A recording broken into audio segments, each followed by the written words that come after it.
अंधेरी रात थी। राजा विक्रमादित्य अपने कंधे पर बेताल को उठाकर घने जंगल से गुजर रहे थे। चारों ओर सन्नाटा था, सिर्फ उल्लुओं की आवाज और हवा की सरसराहट सुनाई दे रही थी। बेताल मुस्कुराया और बोला, राजन, सुनो एक भयानक कहानी। अगर इसका उत्तर दोगे तो मैं उड़ जाऊंगा, और अगर चुप रहे तो तुम्हारी गर्दन फाड़ दूंगा। राजा शांत रहे। बेताल ने कहना शुरू किया, कई साल पहले एक गांव में एक तांत्रिक रहता था। वह हर अमावस्या की रात शव साधना करता और बलि देता। गांव वाले उससे डरते थे, क्योंकि रात को उसकी कुटिया से अजीब चीखें और हंसी की आवाज आती थी।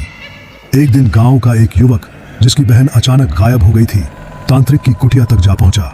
अंदर उसने देखा, तांत्रिक एक शव पर मंत्र जप रहा था और उसके पास उसकी बहन की चुन्नी पड़ी थी। युवक डर गया, पर बहन को बचाने के लिए अंदर घुस गया। तभी वह शव उठ खड़ा हुआ, आंखों से खून टपक रहा था और पूरे कमरे में अंधकार फैल गया। युवक ने साहस कर भगवान का नाम लिया और दिए की लौ उस शव पर फेंक दी। अचानक चीख की भयानक आवाज गूंजी।